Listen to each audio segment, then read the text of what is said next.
क्या ऐसा हो नहीं सकता है? इतना परस्पर विरुद्ध तो टीकाकार भी नहीं लिख सकते हैं, तो टीका में मनुस्मृति आई हुई है। ऐसा टिप्पणकार इसलिए कह रहे हैं, देखो आदि ना अनुज्ञा अनुसरण आदि। अनुसरण में क्या? अनुप्रजन। जो मनुस्मृति में का अनुप्रजन, उसी को अनुसरण बोल रहे हैं, या नहीं? मिल गया? 418 पृष्ठ की दूसरी प्रघटक का दूसरी पंक्ति में आनंदगिरी में है, श्रद्धा आदि मात्रेण। उस पर 7 नंबर टिप्पण है, आदि ना अनुज्ञा अनुसरण आदि। इन्होंने भी आदि छोड़ी। वो आदि से क्या लेना कि अनुसरण का अर्थ अनुव्रजन। मनुस्मृति जो आगे दे रहे हैं, अनुसरण माने अनुव्रजन। श्री गतो धातु व्रजतो धातु एक ही है ना? इसलिए आदि से लेना उस मनुस्मृति में कहा हुआ जो शुश्रूषा, उसको जोड़ लेना। इस तरह से पूर्वापरी संबंध बना लेना। अतः कहीं इसमें कोई दोष नहीं है। उस प्रकार की सेवा में इसने इतना ही लेना है, जैसे उनकी शारीरिक सेवा नहलाना भी होता है। जैसे आजकल भी देखते हैं, जब महात्मा नहाता है, गुरुजी नहाते हैं, तो लोग जो है उनके सर पर नहला देते हैं, पानी डाल देते हैं, नहलाते भी हैं। महाराष्ट्र इत्यादि में तो बहुत ही जोरदार प्रथा है। जैसे पंढरपुर में नहा रहे हो गुरुजी, फिर तो छोड़ेंगे नहीं, सारे भगत उस पर पानी डालना चालू कर देंगे। होता है कि नहीं? यहाँ भी कुंभ में आप देखोगे ना, वो पंजाबी सब जो आते हैं, जितने हरियाणा पंजाब के सब, यहाँ गुरुजी नहाने लगे, सब ढेर ढेर पानी डालने लगेंगे उन पर। दुनिया बेचारा ठंड में ही नहा रहे तो लेकिन नहलाते जो सेवा है वो निम्न कोटि वाला, निम्न वर्ण का गुरु बन जाए, आपातकाल में गुरु बना लिया विद्या के लिए ही, तो उसके साथ उन प्रकार की शारीरिक सेवाएं, संबंधित सेवाएं हैं, वो न करता होगा। आप अपने लिए भिक्षा लाओगे तो उसके लिए भिक्षा लाइए, कौन सी आपत्ति है? कोई आपत्ति नहीं। तो सामान्य जो सेवाएं होती हैं उसको करना ही चाहिए। अब जहाँ जो भी है, भले ही निम्न वर्ण का गुरु बन गया है, बना लिए हो आप किसी विद्या प्राप्ति के लिए, तो उसका जो आश्रम है वहां पर अपने झाड़ू पोछा लगा दिया, कौन सा आपत्ति हो गया? वो गलत नहीं है। ये सब जो सामान्य शुश्रूषा, जिसमें उनका गुरु के शारीरिक साक्षात संबंध को लेकर व्यवहार नहीं होता और वर्ण परंपरा के विरुद्ध नहीं चलता है, वो सब आप कर सकते। ऐसे ही वहाँ अन्वय करना।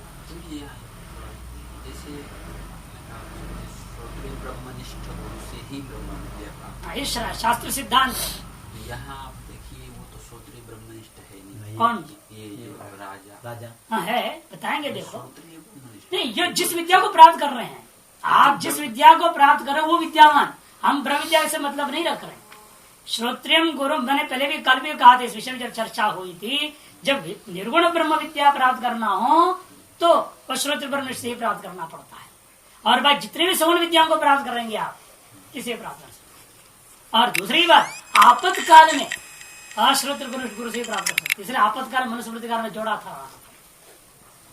आपातकाल में परिस्थिति ऐसा आता है तो आप निर्गुण ब्रह्म विद्या भी अश्रोत्र ब्रह्म से भी ग्रहण कर सकते हैं। लेकिन वो दे नहीं सकता ना श्रोत्रिय ब्रह्मनिष्ठ में उपदेश नहीं देगा, कह दिया है जपयिष्यामि।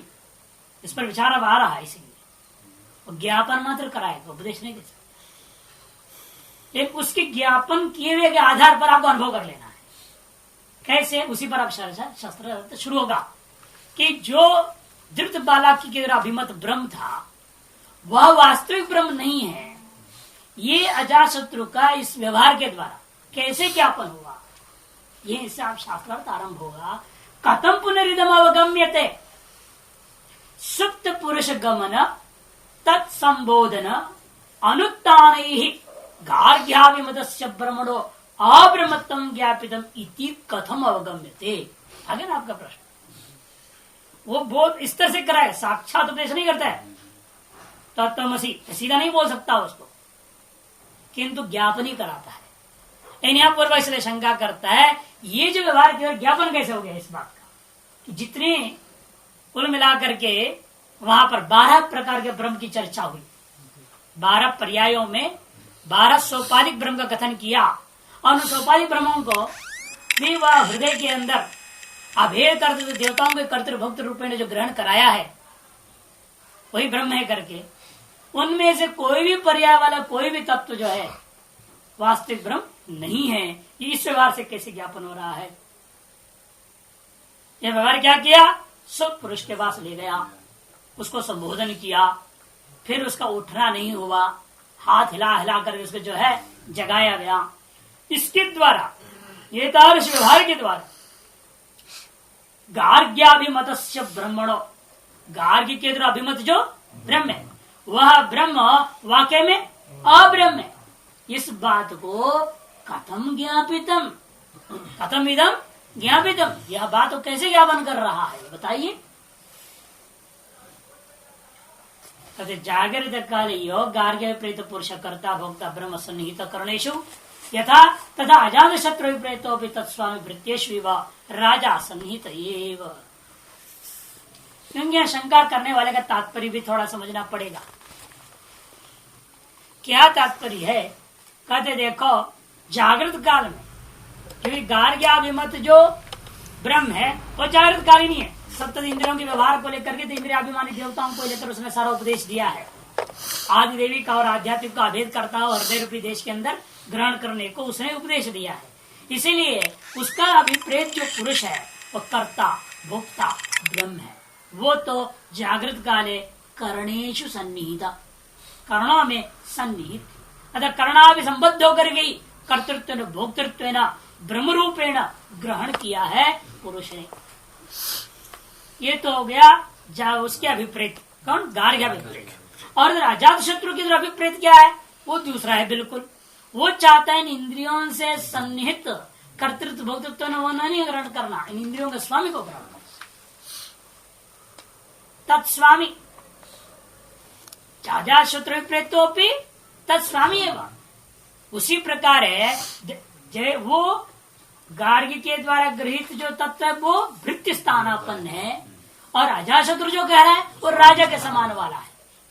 भृत्येषु राजा इव, दोनों ही स्थिति में सन्निहित तो है, दोनों स्थिति में सन्निहित है। नौकर के पास राजा खड़ा है तो भी दोनों सन्निहित है, राजा नौकर के पास खड़ा है तो भी दोनों सन्निहित है। लेकिन कौन राजा कौन भृत्य, कौन स्वामी कौन दास है, कौन मुख्य कौन अमुख्य है, ये जानना जरूरी है। और अमुख्य को ही मुख्य ग्रहण कर लिया, उस मंत्री को ही आपने प्रधानमंत्री समझ लिया, गलत हो जाएगा। एक बार ऐसा विचित्र तमाशा आश्रमों में हो गया। अपने से 2-3 महान थे, हमें क्या मालूम इतने होते हैं। अपने शिवानंद आश्रम की बात है। कृष्णानंद जी थे, चिदानंद जी महाराज थे, माधवानंद जी महाराज, 3 ब्रह्मा विष्णु महेश आश्रम। अब भाई तीनों को एक साथ तो प्रणाम होगा नहीं, और 3 थोड़ा इधर थोड़ा उधर थोड़ा उधर होकर के चल रहे हैं। सत्संग के बाद में वो उसकी कुटिया की ओर गई, इधर गया थोड़ा उधर गया, लेकिन एक दूसरे की नजर इतना तेज होता हमें नहीं मालूम। वो अपने को कौन प्रणाम करे वो नहीं देखते। कृष्णानंद ये देख रहे हैं कौन नया मुल्ला उधर प्रणाम कर रहा है। माधवान देख रहे हैं कौन नया मुल्ला चिदानंद को प्रणाम कर रहा, हमको नहीं किया पहले, यही देख रहे हैं, हमें क्या मालूम इस बात की। तो खैर प्रणाम ही हमने पहले चिदानंद जी हुई, हम तो बचपन से उसको जानते भी थे, तो प्रणाम उनको किया। उसके बाद जो है इतने में वो अपने कुटिया पहुंच गए, बड़े तेज चलते थे कृष्णानंद, और पहुंच गए अपनी कुटिया में। तो हमने कहा कि भाई चलो उनको वाइस प्रेसिडेंट है ना, उसके बाद उनको प्रणाम कर लेते हैं। तो वहां गए तो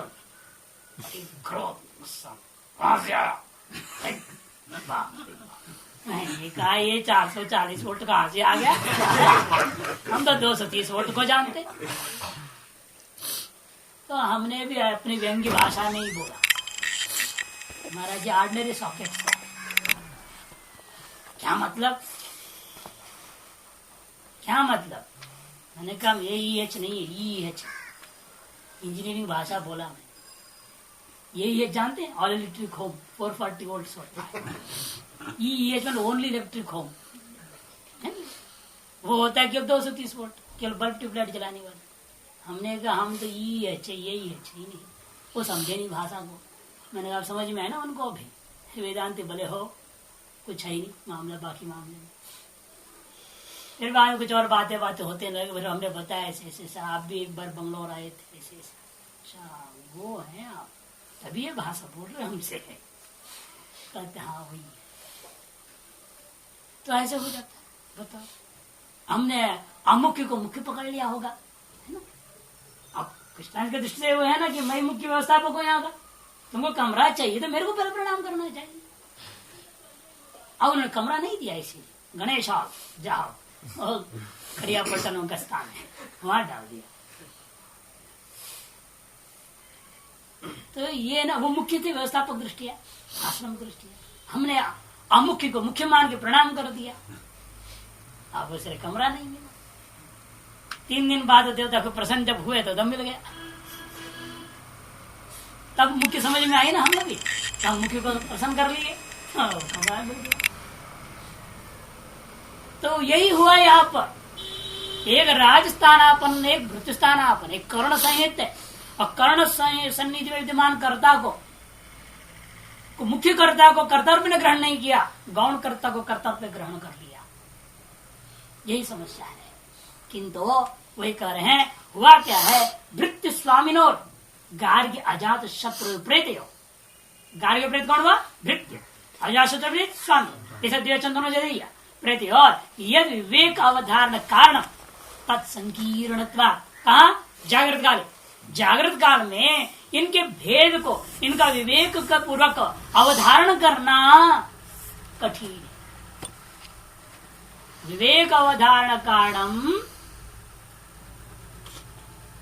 किंतु भृत्य स्वामिनो गार्ग्य शत्रु अभिप्रेतयोर यद विवेक अवधारण कारणम तत्संकीर्णत्वात्, जो विवेक के अवधारण करने का कारण है, पृथक तत्व का निश्चय करने का साधन था, वो क्या हो रखा है? संकीर्ण हो गया है, खिचड़ी हो रखा है, तादात्म्य अध्यास को प्राप्त हो रखा है। इसलिए कहते हैं आत्मा दोनों ही अपना अपने हिसाब से आत्मा बोल रहे हैं, है ना, लेकिन उन दोनों का क्या है? भेद निश्चय का प्रयोजक जो था वो अध्यस्त हो रखा है। इसे तत्संकीर्ण पर कहते हैं भेद निश्चय प्रयोजक से अनिश्चित स्वरूपम, वो अनिश्चित स्वरूप वाले को प्राप्त कर। अतएव अनवधारित विशेषम, अनवधारित मैंने अनिश्चित स्वरूप विशेष वाला हो गया।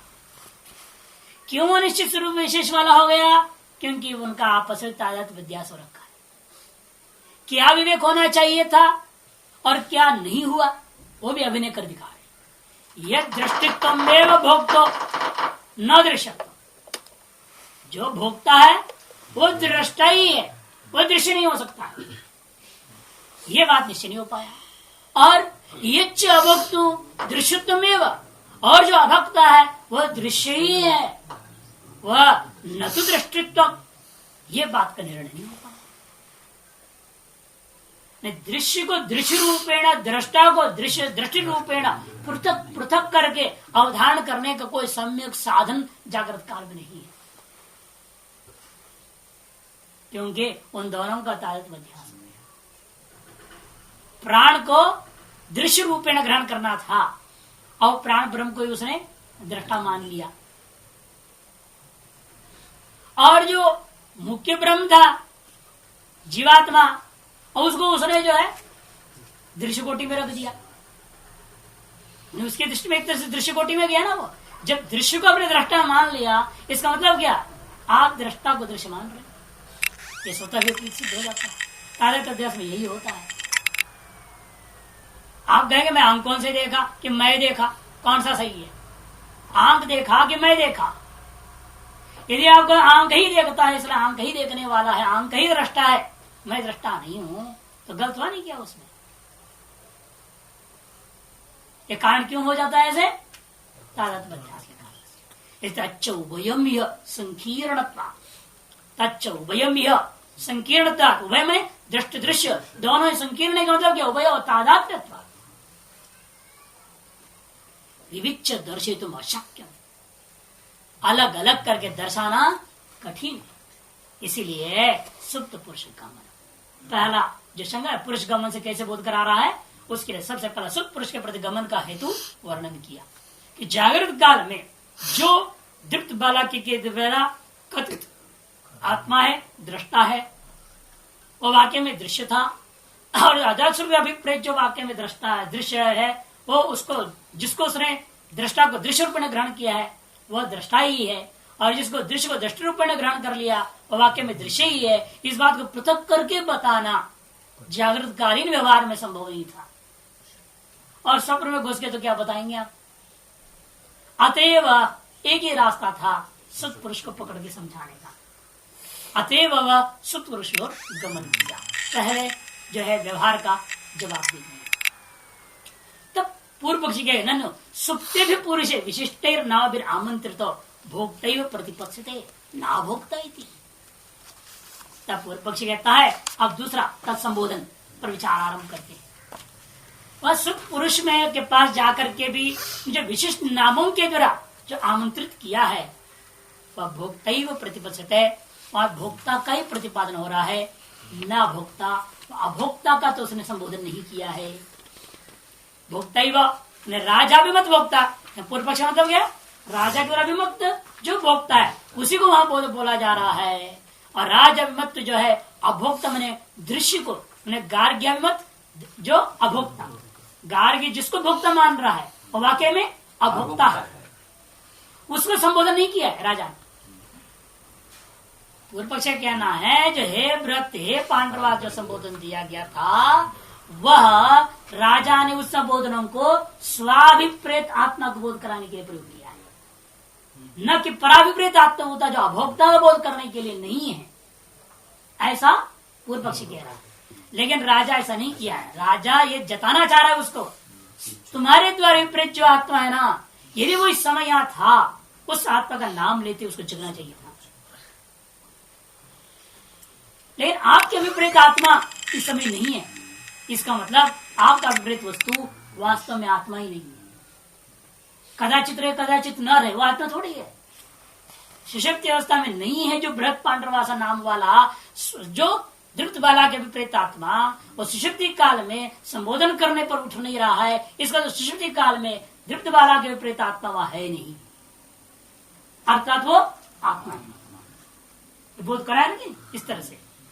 लेकिन पूर्व पक्ष उल्टा कह रहा है। पूर्व पक्ष तो ये कह रहा है कि भाई राजा ने जो संबोधन दिया है वह अपने स्वाभिप्रेत आत्मा को संबोधन दिया है ना, ये कह रहा है। भोक्तैव प्रतिपक्षते ना भोक्ता इति टिप्पणकार स्पष्ट कर दिया उसको। भोक्तैव में राजा अभिमत और ना भोक्ता में गार्ग्य अभिमत स्पष्ट कर दिया। इति नैव निर्णय, यह बात का आप निर्णय नहीं कर पाएंगे। राजा किसका ले रहे हैं, स्वाभिप्रेत आत्मा का बोध करा रहे हैं या गार्ग्यप्रेत आत्मा का निवारण करने के लिए बात कर रहे हैं, यह बात तो आप निर्णय नहीं कर सकते इस व्यवहार से। इति चेन्न, ऐसा मत। निर्धारित विशेषता गार्ग्याभिमत, गार्ग्याभिमत आत्मा ही को अनात्म रूपेण निर्धारण विशेष रूपेण किया गया है। इस व्यवहार के द्वारा मैंने संबोधन के द्वारा गार्ग्याभिमत जो आत्मा है वह आत्मा है नहीं, इस बात को इस रूप से विशेष निर्धारण कर दिया गया है। टिप्पणी से स्पष्ट देखिए, गार्ग्येष्ट प्राणस्य काश्येष्ट आत्मन सकाशाद यो विशेष। गार्ग्य मैंने दृप्त बाला के अभिप्रेत जो प्राण को आत्मा मुख्य रूप में लिया, इसे हमने वहां बताया 8वें पर्याय में जो प्राण को लिया उसको मुख्य रूप में आत्मा लेना है, कि मुख्य प्राण वहां पर लिया गया था। और अन्य सारी इंद्रियां हैं, प्राण में शब्द वाच्य है लेकिन मुख्य प्राण नहीं है। और अन्य सारे पर्यायों में अन्य इंद्रियों को ले रहे हैं, अंतःकरणों को, बाह्य इंद्रियों को, अंतर इंद्रियों को विभिन्न रूप से लक्षित किया है। मुख्य रूप से प्राण को ही वहां इष्ट है उसको, जो 8वीं पर्याय है 12 में से। तो वह प्राण को आत्मा मान रहा था। और काशी में ये जो राजा अजात शत्रु, इसके द्वारा इष्ट जो आत्मा है उस आत्मा की अपेक्षा से उस गार्ग्यष्ट प्राण रूपी आत्मा के अंदर जो विशेष अंतर है उसको सदा व्यापृतत्वम तस्य प्रबोधात, यदि वह नित्य होता, सदा व्यापार वाला होता और वह प्रबोध को प्राप्त करता। प्राग भी प्रमितता, और पहले भी वह प्रमित है ही। प्राणोत्थान शब्द श्रवण अयोगा, क्योंकि प्राणोत्थान के विषय में शब्द का अश्रवण उचित नहीं है। क्योंकि प्राण उद्यमान है, उसके शब्द का श्रवण जरूर हुआ है, प्राणोत्थान तो होनी ही चाहिए। वो भी पूर्व पक्ष आएगा, फिर प्राण यदि है हाँ, फिर क्यों नहीं जगा? जीवात्मा में यदि है तो क्यों नहीं जगा? उसके ही नाम बोलो ना, देवदत्त बोल दो, हे देवदत्त उठो, क्यों नहीं उठता था? जैसे हे व्रत हे पांडरवासा बोलने से नहीं जगा, एक केंद्रीय विषय था, तो प्राण का ही नाम ले लीजिए, अरे प्राण उठो, प्राण तो संचरण कर रहा है, लेकिन फिर भी सुनता नहीं वो, सुन के भी उठता नहीं वो। इस पर विचार कर आएगा आगे, उस पर विचार वहां करेंगे। ने संकेत कर दिया टिप्पणकार पौर्वापरी पूरे को इकट्ठा लेकर के अन्य निर्धारित विशेषत्व को लेकर के समझा दिया। पाणिपेश अनुपत्य स न भोक्ता इत्यर्थ, और पाणिपेश के द्वारा वो जगाना भी ऊपर नहीं हो पाता इत्यादि इन समस्त हेतुओं को लेकर के निर्णय हो गया वह भोक्ता ही नहीं है, जो भरत पांड सोपाधिक तत्व है। उसका और भी भाष्यकार कह रहे हैं, यो ही सत्येन छन्न प्राण आत्मा अमृतो वागादिषु अनस्तमितो निम्लोचत्सु यस्य आप शरीरम पांडरवासा यश्च असपत्नत्वात् बृहत् यश्च सोमो राजा षोडशकलः स्वव्यापारारूढ़ो यथा अनिर्ज्ञात एव अनस्तमित स्वभाव आस्ते। कहते हैं यो ही, जो गार्ग्यवत प्राण रूपी आत्मा, कि प्राण ही सत्याचन है, नाम रूप से प्राण ही आचन है। नाम रूप आत्मा कौन है? स्थूल शरीर, अर्थात समष्टि में विराट है, यहाँ पर विश्व। और प्राण से लक्षित कौन होगा? सूक्ष्म शरीर। जैसे स्थूल शरीर से सूक्ष्म शरीर आच्छन्न है, तो वहां पर भी विराट से हिरण्यगर्भ आच्छन्न है। वही यहाँ पर कहते यो ही सत्य छन्ना, यो मने गार्ग्यवत प्राण रूपी आत्मा, और सत्य में नाम रूपात्मक जो है सत्य के द्वारा आच्छन्न है। प्राण आत्मा अमृतो, उसी को वहां प्राण शब्द से कहा, ब्रह्म शब्द से कहा, आत्मा शब्द से कहा, वह अमृत शब्द से भी कह दिया गया। किस दृष्टि से कहा अमृत उसको? प्राण को आमोक्ष पर्यंत स्थायी है, अविनाशी है। मोक्ष में अविद्या के साथ अविद्या का ही कार्य प्राण वो भी चला जाने वाला है, न विद्या रहेगी न उसे कार्य प्राण आदि होंगी। इसलिए आमोक्ष स्थायित्व को लेकर, सापेक्ष नित्यत्व को लेकर के अमृत शब्द भी प्रयोग हुआ है प्राण रूपी आत्मा के लिए। वागादिशो अनस्तमितो निम्लोचत्सुता कहते, और वागादिशो अनस, वागादि का अस्त होने पर भी वो अस्त को प्राप्त नहीं होता। और निम्लोचत्सु अस्तमितेषु, और वो जगे हुए हो चाहे अस्त को प्राप्त हुए हो, उभय दशा विद्यमान रहने वाला है। अनस्तमितेषु अस्तमितेषु च, है ना। ऐसा जो वागों का अस्त को प्राप्त हो जाने पर भी जो अनस्तमित प्राण प्रथमांत जिसमें जोड़ देना, व्यवहित विधान दे दिया ना, वागादिशु निम्लोचत्सु के साथ जोड़, वागादियों का अस्त को प्राप्त होने पर भी अनस्तमित प्राण रूपी आत्मा देव अमृत यस्य आप शरीरम। लेकिन यह शंका हो सकता था, इसे जान करके आप शर्म करें, अनस्तमितत्व जो है ना काश्रेष्ठ आत्मा में भी है। जो अजाशत्रु जिसको आत्मबोध कराना चाह रहा है, उस आत्मा में भी अविनाशित्व अमृतत्व वगैरह तो ही है। तब इसे अतिव्याप्ति निवारण करने के लिए कह दिया भाई न वो नहीं। क्यों? यस्य आप शरीरम, इसलिए कहते जल आदि जो उपाधियों में वर्णन किया ना, आप पांडव इत्यादि, वो आदि को ले लेना। वो तत्व उपाधियों में तत्व शरीर बन रहा है, अधिदेव बन रहा है, अध्यात्म बन रहा है, विभाजन आप देख रहे हो, वहां पर उपाधियों को देख रहे हो। यस्य, जिस प्राण रूपी आत्मा का उपाधि में आप शरीर जल भी शरीर था, पांडवासा यश्च असपत्तत्वात् भ्रत, और शुभ्र वस्त्र वाला था वो, असपत्नत्वात् और शत्रुआदि से रहित होने के नाते वह भ्रत था, महान था, है कि नहीं। प्रतिपक्षाभावात् सोमो राजा षोडश कलह, और 16 कला वाला था। सोपाधि ब्रह्म 16 कला वाले। 16 कला कौन सी है? उसके छांदोग्य परिषद में जाना पड़ेगा, जिसको आपने जो है जाबा सत्यकाम के प्रकरण में देखे थे। सांगादि के द्वारा दिक् कला, प्राची दिक् कला, प्रतिची दिक् कला इत्यादि नीचे टिप्पणकार ने पूरे 16 का नाम गिना दिया है। तो प्राची दिक् कला, प्रतीची, दक्षिणा, उदीची, ये 4 हो गया। प्रथम पाद पृथ्वी कला अंतरिक्षम दो समुद्र, ये तीसरा पाद अग्नि सूर्य चंद्र और विद्युत तीसरा, प्राण चक्षु श्रोत्र और मन ये चौथे पाद का 4 जो का 16 कला वाला पुरुष समझो। स्व्यापारूढ़ो यथा अनिर्ज्ञात वह ऐसा जो वह प्राण है ना, स्व्यापार में जब तक आरूढ़ रहता है तब तक वो कैसा रहता है? जो वो समय प्रकार से निर्ज्ञात नहीं हो पाता है। अनिर्ज्ञात यथा अनिर्ज्ञात, जिस प्रकार वह स्व्यापार आरूढ़ है, प्राण भी जब बुलाया जा रहा था, सोते वक्त उस पुरुष के, सोता हुआ उस पुरुष के नाम जो पुकारे जा रहे, विशिष्ट उपाधि वाला, जिसको गार्ग्यत आत्मा के नाम थे, प्राणात्मा के जो नाम थे, भरत पांडवास इत्यादि, उनके पुकारे जाने पर भी वो क्या है, अनिर्ज्ञात अनस्तमित स्वभाव आस्थे। ये बड़ा आश्चर्य है। वह जागना चाहिए था, किंतु वह जागा नहीं, वो जागा नहीं, वो लेकिन अस्त को प्राप्त भी नहीं। अनस्तमित स्वभाव वसन आस्ते, अनस्तमित स्वभाव वाला रहते हुए भी वो जगा, अस्त को प्राप्त भी नहीं है, नाम संकर जगा भी नहीं वो प्राण। उठ के बोला नहीं, हाँ भाई बोलो क्या बात है, क्यों पुकार रहे मेरा नाम, बोला ही नहीं वो प्राण, कोई व्यवहार नहीं हुआ। न अन्य कश्चित व्यापार तस्मिन काले गार्ग्येण विप्रियते तद विरोधी रहा, और उससे अलावा किसी अन्य आत्मा का व्यापार गार्ग्य के अभिप्रेत भी नहीं है। गार्ग्य के अभिप्रेत क्या है, सबसे बड़ा आत्मा प्राण, प्राण से बढ़कर शरीर में कुछ भी नहीं है। अब वो प्राण वहां व्यापार कर रहे, फिर भी जग नहीं रहा, उससे भिन्न कोई आत्मा को मान भी नहीं रहा। कौन, गार्ग्य। न च अन्य कश्चित व्यापार, अन्य किसी चीज के व्यापार उस समय है ऐसा मानता भी नहीं। अन्य सुने प्राण भिन्न से टिप्पण स्पष्ट कर दिया है। कश्चित व्यापार, किसी के व्यापार है ना, स्वाप काल में, तस्मिन काल में, स्वाप काल में उस प्राण से बनी किसी अन्य कोई आत्मा हो, उसका व्यापार हो रहा है, ऐसे गार्ग्य न अभिप्रेयते, गार्ग्य के द्वारा ऐसा अभिप्रेत है ही नहीं, जो कि तद विरोधी न हो।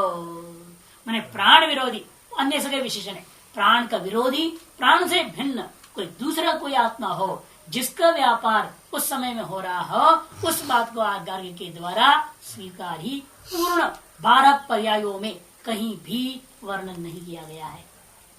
तस्मात् स्वनाविर आमंत्रितेन, इसीलिए ये निश्चय हुआ, परिशेषता ये सिद्ध हो गया, गार्ग्य विप्रेत 12 प्रकार की आत्माओं में से किसी भी आत्मा का नाम उच्चारण आप कर दीजिएगा, उन नामों को आमंत्रित करने पर भी प्रतिबोधव्यम न च प्रतिबोध, यद्यपि उसको जगना चाहिए था।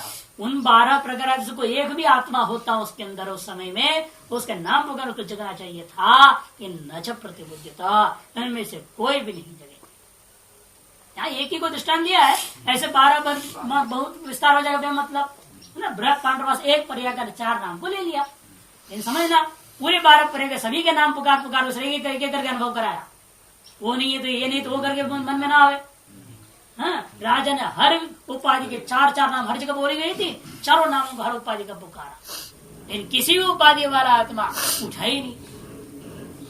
तब गार्ग्य के मन में आया, इसका मतलब जिसको मैं शरीर में आत्मा मान रहा था 12 प्रकार बोला में से कोई भी वास्तव में आत्मा ही नहीं, तभी तो स्वाप में उठे नहीं।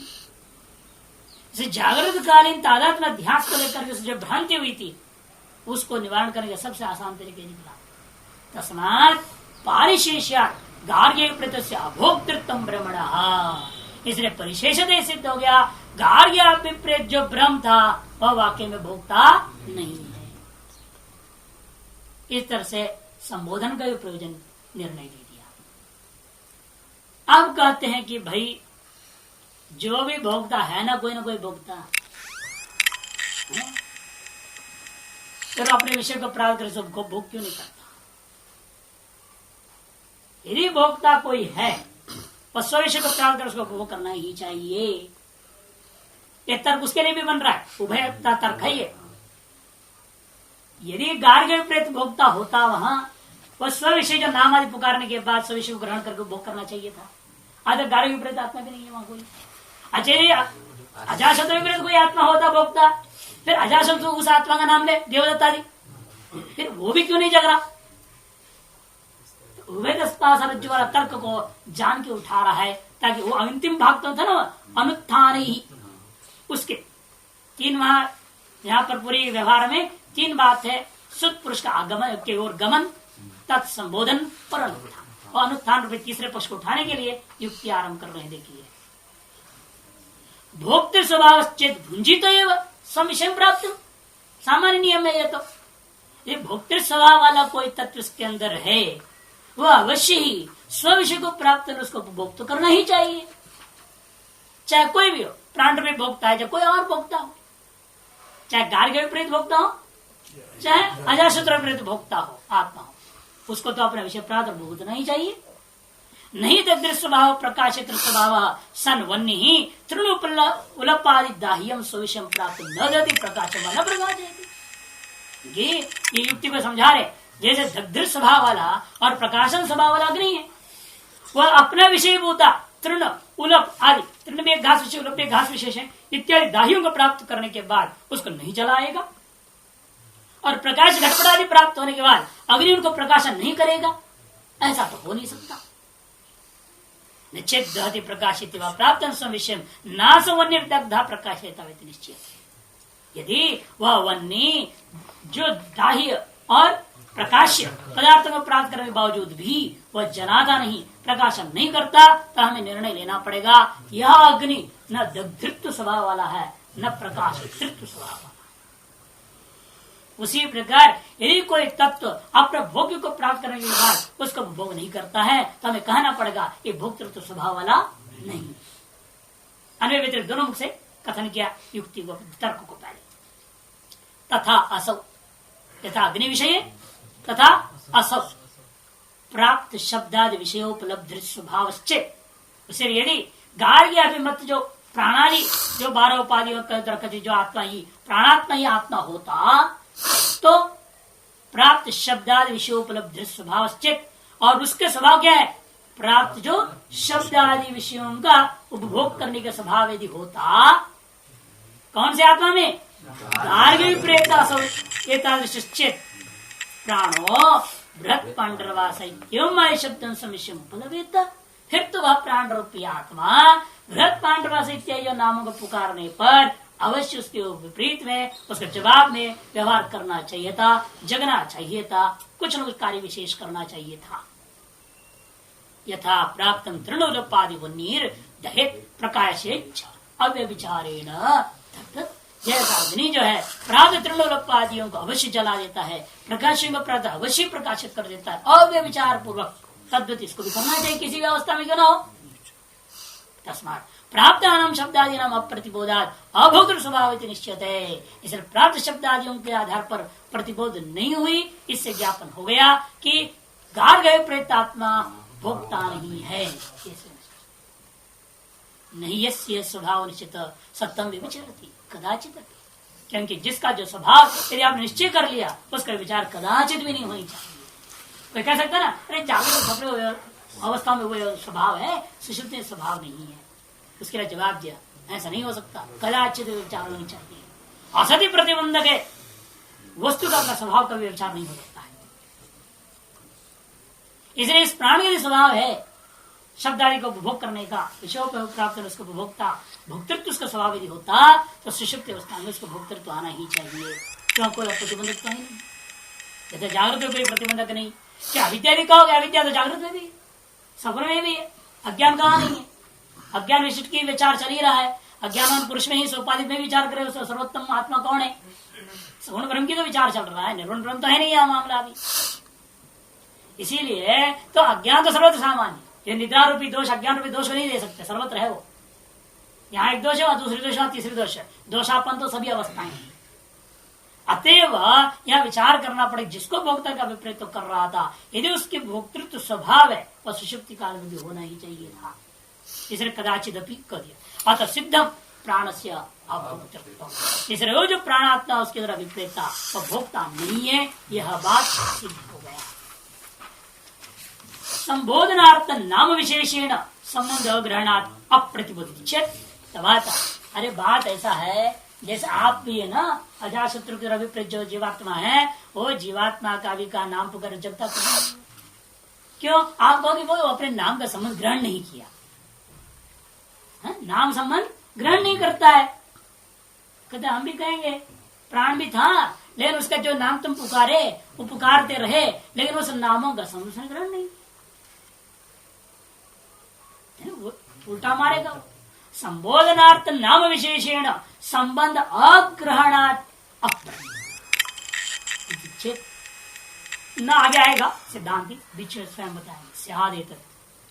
स्यादेत कर रहा है सिद्धांत ने जो जवाब कहा तो उसके पूर्व पक्षी कह रहा है आपका कहना अपने जगह पर जो दृष्टांत दे करके अग्नि का दृष्टांत देकर जो समझाया है दग्धित्व प्रकाशित्व जैसा तीनों काल में रहता है अव्य विचारी रूप कदाचित विचार नहीं प्राप्त होता उसे यदि प्राण भोक्तृत्व यदि स्वाभाविक यदि होता वो जो है तीनों काल का विचार होना चाहिए। जो आपने बात का वो ठीक है अपनी जगह पर शायद, लेकिन शायद तो मतलब यही होता है यावत उत्तर न दासन तावत कथनम सत्यम। अर्धांगीकार में युक्ति आपका ठीक है, विचार ठीक है, लेकिन सिद्धांत से जो निकाल दे निचोड़ वो गलत है। प्राण को आपने उसके अंदर भोक्तृत्व लिया है आपने, वो हम नहीं मानते। इसे कहते हैं पूर्व पक्षी कह रहा है। और अपनी जो ये बात कही थी संबोधनार्थ नाम इत्यादि, तो वो व्याख्या यथा बहुषु आसीनेषु स्वनाम विशेषण संबोध ग्रहणात् माम वयम संबोधित शृण्वन्नपि न संबोध्यमानो विशेषतो न प्रतिपदते। कहते देखो जैसा बहुत लोग बैठे हुए हैं बहुषु आसीनेषु स्वनाम विशेषण संबंध ग्रहणात् नाम पुकारा गया लेकिन वो मेरा ही नाम पुकारा जा रहा है, यह बात उसको ग्रहण नहीं हो पाई।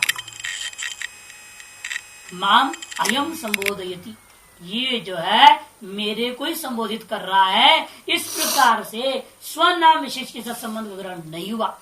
शृण्वन्नपि, सुनते हुए भी संबंध विशेष ग्रहण न होने से संबोध्यमान विशेषतो न प्रतिपत्ते, संबोध्यमान व पुरुष विशेषतः ग्रहण नहीं कर पाता है।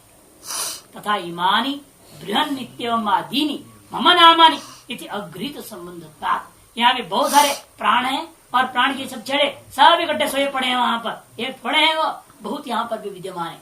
उनमें से आप ब्रह्म नाम ऐसे नाम दे दिया पांडवासा करके, लेकिन प्राण ये नाम मेरा ही है करके ग्रहण नहीं कर पाया, इसलिए वो जगह नहीं। न वृणादि संबोधनार्थम शब्दम न तो अविज्ञातृता, इसे संबोधनार्थ पर शब्दों को उसने ग्रहण नहीं किया, ये समझो। न तो अविज्ञातृत्व, अविज्ञातृत्व अभोक्तृत्व स्वभाव के कारण से वो नहीं ग्रहण किया, दृश्यत्व होने के कारण से ग्रहण नहीं किया, ये व्याख्या आपको उचित नहीं है। न अरे भाई आप प्राण से प्राणाभिमानी देवता है, चक्षु से चक्षा भी देवता। अरे गार्गी भूल गए आप तो सब देवताओं को लेकर के बोले थे, एक जड़ वस्तुओं को लेकर विचार ही नहीं था। आप तो वहां का यहाँ का इंद्रियों के द्वारा हृदय में आकर के वही देवता है ये कह रहे थे, उस देवता का भोक्ता कहाँ है? तो वो कैसे नहीं सुन सके, वो नहीं जान सके, फिर कौन जानेगा फिर? अरे देवता अभिमुखम है अग्रहण अनुभवते हैं, तुम देवता को स्वीकार कर रहे हो तत्वोपाधि वाले को, फिर तो भाई उसके अग्रहण के कथा जो करोगे तो ये उचित नहीं बनता है। यस्य चंद्रादि अभिमानी देवता अध्यात्म प्राणो भोक्ता अभिगम्यते, जो चंद्रादि के अभिमानी देवता है उसी को इस अध्यात्म में प्राण रूपेण ग्रहण करके प्राणात्मक रूपेण प्राणात्म स्वरूप से अभेद करता हुआ भोक्ता रूपेण आपने स्वीकार किया है। तस्य तया संव्यवहाराय विशेष नाम संबंध, ऐसा उस देवता का ही उस संव्यवहार के लिए उस नाम के द्वारा संबंध भी अवश्य गृहीतव्यो, अवश्य ही ग्रहण करना चाहिए। अन्यथा आह्वान आदि विषय संव्यवहार अनुपन्न स्यात्, नहीं तो आह्वान आदि को लेकर के जो व्यवहार होता है इस संव्यवहार होना ही अनुचित हो जाएगा, अनुपन्न हो जाएगा।